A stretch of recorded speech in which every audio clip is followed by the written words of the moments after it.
estamos caminhando agora para um lugar onde Elias desafiou os 450 profetas de Baal, o Monte Carmelo. Como você vê, o Monte Carmelo cheio de árvores, carvalho, visão muito bonita.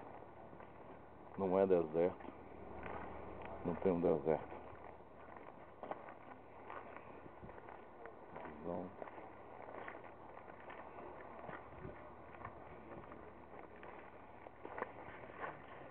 importante também compreendermos a geografia do local, compreender a batalha que houve aqui, a batalha que teve aqui diante desse monte. É um monte pequeno, mas uma cadeia rochosa que vai para muitos outros lugares. Tem isso aqui, né, pastor? Largar sujeira no caminho dos outros, né?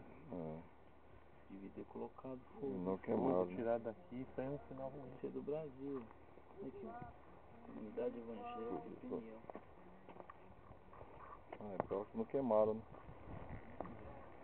Nossa, aquele altar que você levantou tá aí ainda? Ali na frente? É aqui embaixo. Aqui. O lugar mais alto aqui, ó. Oi? Não, o lugar mais alto aqui.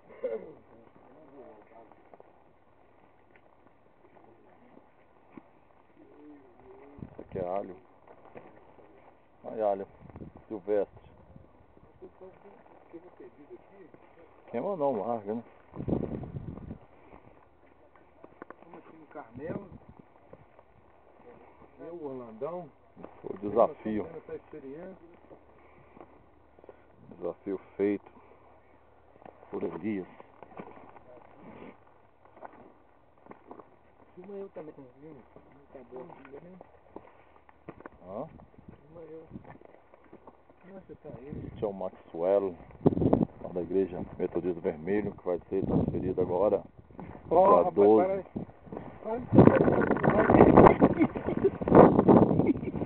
Que isso, cara? Eu já falei que tá escorregando. E aí, cara?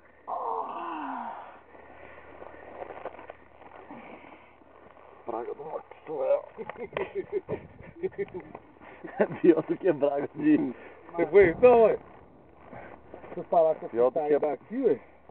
É pior do que praga de guia. Imagina